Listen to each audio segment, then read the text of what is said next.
Friends, welcome to സിറ്റ creation. ഞാൻ സിദ്ധാർത്ഥ്. ഇന്നത്തെ വീഡിയോ ഞാൻ ഉണ്ടാക്കുന്ന ഒരു ഗ്യാസ് ലീക്ക് ഡിറ്റക്ടർ ആണ്. അതെന്തിനാണെന്ന് വെച്ചാൽ നമ്മുടെ വീട്ടിലെ ഗ്യാസ് സിലിണ്ടറിൽ നിന്നോ സ്റ്റവിൽ നിന്നോ ഗ്യാസ് ലീക്ക് ഉണ്ടാവുകയാണെങ്കിൽ ഉടൻ അറിയാൻ വേണ്ടിയാണ്. അതാണ് നമ്മുടെ ഇന്നത്തെ വീഡിയോ, എങ്ങനെ ഒരു ഗ്യാസ് ലീക്ക് ഡിറ്റക്ടർ ഉണ്ടാക്കാം. അപ്പോൾ വീഡിയോയിലേക്ക് പോകുന്നതിന് മുമ്പായി നമ്മുടെ ചാനൽ ഒന്ന് സബ്സ്ക്രൈബ് ചെയ്യുക. അതോടൊപ്പം അടുത്തുള്ള ബെല്ലൈക്കണിൽ പ്രസ് ചെയ്ത് ഓൾ എന്ന ഓപ്ഷൻ ഓൺ ആക്കുകയാണെങ്കിൽ ഞാൻ അപ്ലോഡ് ചെയ്യുന്ന പുതിയ വീഡിയോ നിങ്ങൾക്ക് നോട്ടിഫിക്കേഷൻ ലഭിക്കും. അപ്പോൾ നേരെ വീഡിയോയിലേക്ക് പോകാം. ആദ്യം തന്നെ ഇതുണ്ടാക്കാൻ എന്തൊക്കെ സാധനങ്ങൾ വേണമെന്ന് നോക്കാം.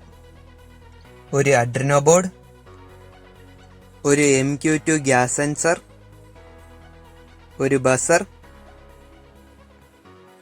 ഒരു സ്വിച്ച്, LED, ഒരു ബാറ്ററിയും അതോടൊപ്പം അത് കണക്ട് ചെയ്യാനുള്ള വയറും, ഒരു USB കേബിൾ, കുറച്ച് ജമ്പർ വയേഴ്സ്, ചെറിയൊരു പ്ലാസ്റ്റിക് കണ്ടെയ്നർ, ഒരു ചെറിയ പീസ് കാർഡ്ബോർഡ് ഷീറ്റും. ഇനിയും ഇത് ഉണ്ടാക്കാൻ തുടങ്ങാം. ആദ്യം തന്നെ ഈ കണ്ടെയ്നറിന്റെ മുൻവശത്തായി ഒരു ഹോൾ ഉണ്ടാക്കി ഈ MQ2 ഗ്യാസ് സെൻസർ ഇവിടെ ഫിക്സ് ചെയ്യാം.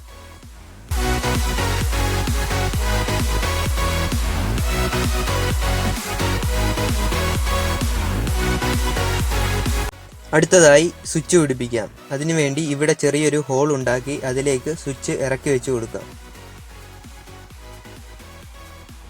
അടുത്തതായി നമ്മൾ മുറിച്ചു വെച്ചിരിക്കുന്ന കാർഡ്ബോർഡ് ഷീറ്റിൽ ബസറും ലൈറ്റും ഫിക്സ് ചെയ്യാം. ഈ ഭാഗത്തായിട്ട് ബസറും അതോടൊപ്പം അതിൻ്റെ താഴെയായിട്ട് LED ഫിക്സ് ചെയ്യാം. അങ്ങനെ LED ബസറും ഫിക്സ് ചെയ്തെടുത്തു. അടുത്തതായി അഡ്രിനോ ബോർഡ് ലാപ്ടോപ്പിലേക്ക് കുത്തിയ ശേഷം കോഡ് ഇതിലോട്ട് അപ്ലോഡ് ചെയ്യാം. ഇതാണ് ഗ്യാസ് ലീക്ക് ഡിറ്റക്ടറിന് വേണ്ടി ഞാൻ നിർമ്മിച്ചെടുത്ത കോഡ്. ഇത് അഡ്രിനോയിലേക്ക് അപ്ലോഡ് ചെയ്യാം.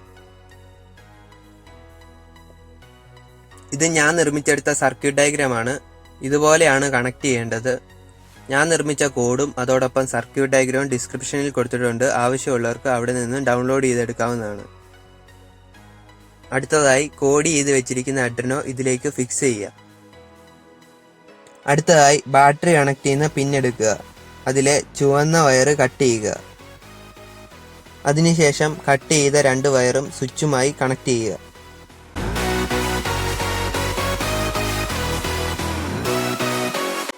അടുത്തതായി സർക്യൂട്ട് ഡയഗ്രത്തിൽ കാണിച്ചതുപോലെ എല്ലാം കണക്ട് ചെയ്യുക.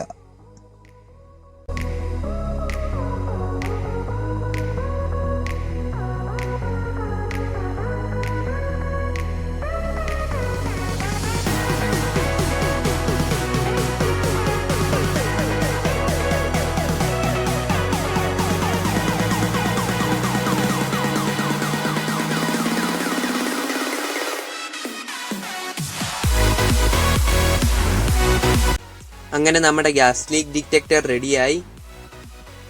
അടുത്തതായി ഒരു ഭംഗിക്ക് വേണ്ടി ഇതൊന്ന് സ്റ്റിക്കർ ഒട്ടിച്ചെടുക്കാം. അങ്ങനെ സ്റ്റിക്കർ എല്ലാം ഒട്ടിച്ചെടുത്തു. അടുത്തതായി ഇതൊന്ന് ചെക്ക് ചെയ്ത് നോക്കാം. ഇതാണ് നമ്മുടെ ഗ്യാസ് ലീക്ക് ഡിറ്റക്ടർ. ഇതാണ് ഇതിൻ്റെ സെൻസർ. ഈ സെൻസർ ഗ്യാസ് സെൻസ് ചെയ്യുമ്പോൾ ഈ ബസറും അതോടൊപ്പം ഈ LED ഓൺ ആവും. അടുത്തതായി ഞാൻ ഇതൊന്ന് ടെസ്റ്റ് ചെയ്യാൻ പോവാണ്. അതിനുവേണ്ടി ഞാൻ സ്റ്റൗവിൻ്റെ നോബ് ചെറുതായി ഒന്ന് തുറക്കും. അപ്പോൾ ഗ്യാസ് പുറത്തേക്ക് വരും.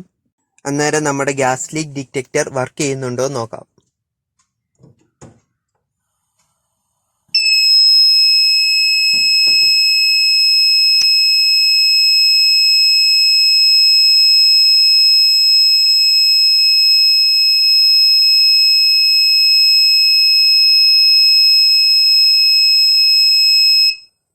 അപ്പോൾ നമ്മുടെ ഗ്യാസ് ലീക്ക് ഡിറ്റക്ടർ വർക്കിംഗ് ആണ്.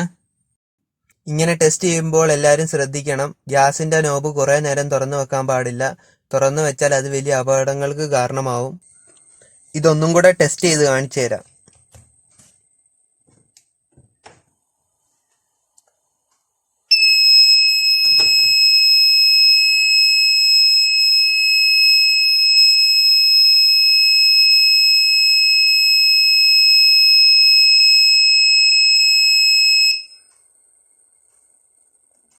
അപ്പോൾ എന്റെ ഈ വീഡിയോ എല്ലാവർക്കും ഇഷ്ടപ്പെട്ടെന്ന് കരുതുന്നു. ഇഷ്ടപ്പെട്ടെങ്കിൽ ലൈക്ക് ചെയ്യുക, അതോടൊപ്പം ചാനൽ ഒന്ന് സബ്സ്ക്രൈബ് ചെയ്യുക. അപ്പോൾ അടുത്ത വീഡിയോയിൽ കാണാം. ബൈ. 1 2 3 4 5 6 7